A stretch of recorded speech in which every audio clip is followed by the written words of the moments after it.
রুমা বসার ঘরে ঢুকতেই দেখল তার শাশুড়ি সেলেনা বেগম কার সাথে যেন ফোনে কথা বলছে।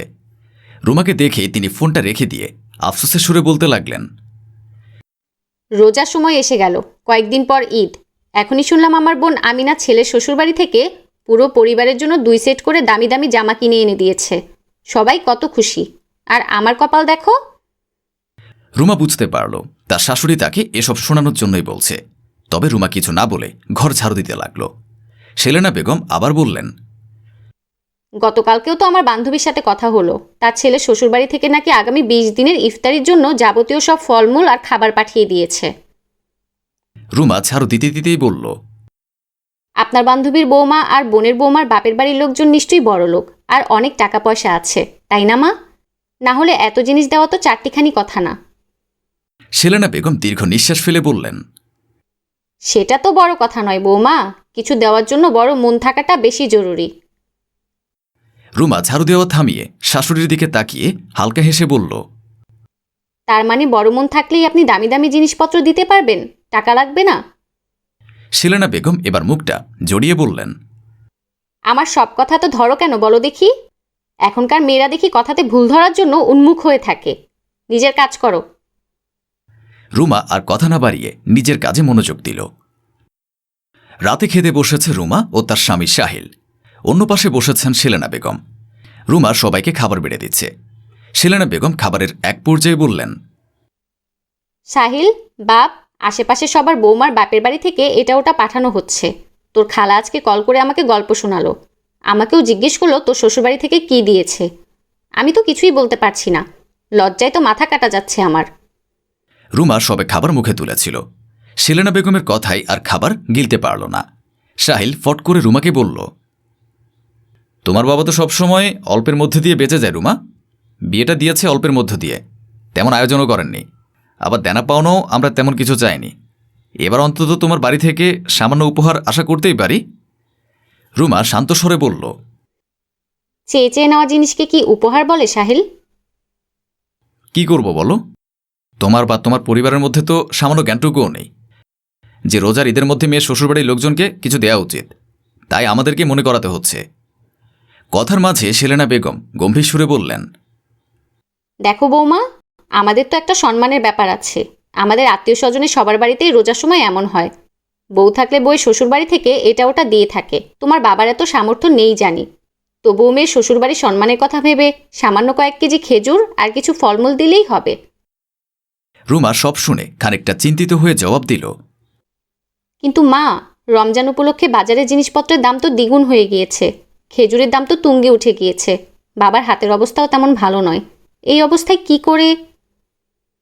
রুমার কথা শেষ হতে দিল না সাহিল। খাবার ছেড়ে উঠে রাগ নিয়ে বলল, তোমার বাবার কিপটামি যাবে না কোনোদিন।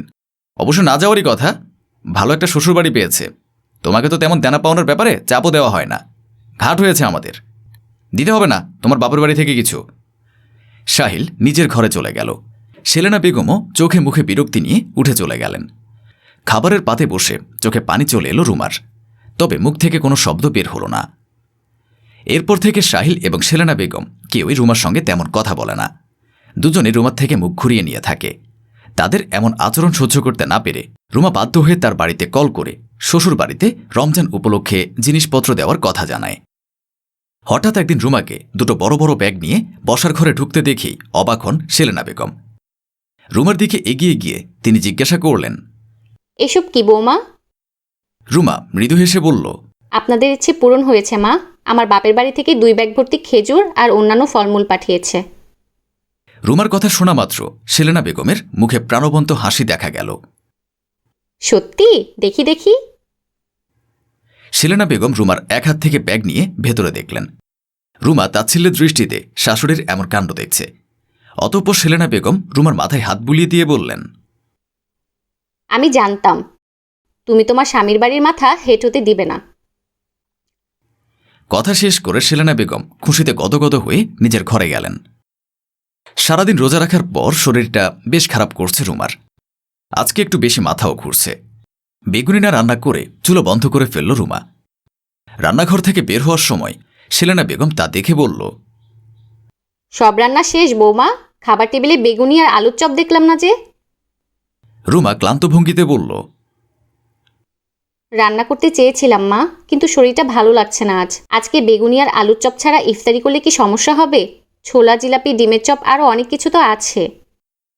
বিরক্তিতে নাক সিটকালেন সেলেনা বেগম। মুখ বাঁকিয়ে বললেন, আজকালকার মেয়েগুলো সবেতেই বাহানা। সামান্য ইফতারি বানাবে, তাতেও বাহানা। আমরা যখন তোমাদের বয়সী ছিলাম তখন 15-20 পদের খাবারের পদ তৈরি করেছি সবার জন্য। সারাদিন তো বসেছিলাম না মা, আজকে শরীরে অনেক ধকল গিয়েছে। আপনার ছেলের কাপড় চোপড় ধুয়ে দিতে হয়েছে, ঘরের মেঝে মুছতে হয়েছে, আবার রাতের জন্য তরকারি রান্না করতে হয়েছে। না হলে অন্যদিন তো আমি বাহানা দেই না মা। কি বোঝাতে চাচ্ছ তুমি? জীবনে শুধু তুমি একাই কাজ করেছো? তোমার বয়সে থাকতে সবাইকে কাজ করতে হয়, আমিও করেছি। বাড়ির বউ হওয়া মুখের কথা নয়, বুঝলে? অনেক দায়িত্ব পালন করতে হয়। রুমা আর কিছু বলল না, মাথা নিচু করে শুধু শুনে গেল সেলেনা বেগমের কথা। যাই হোক, আলুর চপ ছাড়া আমি ইফতারি করতে পারি না, তা তো জানোই। আশা করি আমার ইফতারি ভণ্ডুল করবে না। নিজের কথা জানিয়ে চলে গেলেন সেলেনা বেগম। রুমা বুঝল তার শরীর খারাপের চেয়ে শাশুড়ির খাওয়ার আবদারটাই বেশি বড়, তাই চুপচাপ আবারও চুলার কাছে চলে গেল সে। ইফতারির জন্য বেগুনির বাটি টেবিলে রাখতেই রুমা শুনতে পেল সেলেনা বেগম কার সাথে যেন ফোনে কথা বলছেন। তার পাশেই বসে আছে সাহিল। কি বলছিস কি? তোকে ওরা কথা শোনাচ্ছে? ওদের মন মানসিকতা এত ছোট, আগে তো বুঝিনি। ওদের কি টাকা পয়সা কম আছে নাকি? আচ্ছা রাখ, আমি দেখছি কি করা যায়। Selena Begum call কাটলেন।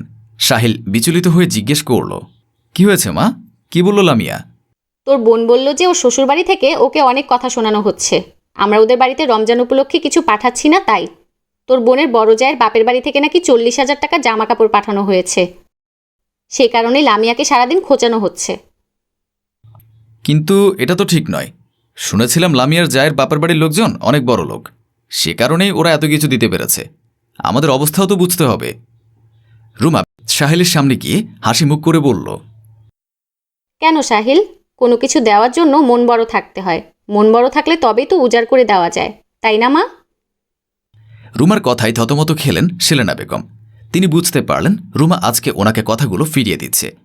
রুমা আবার বলল, লামিয়াকে কথা শোনানো তো স্বাভাবিক।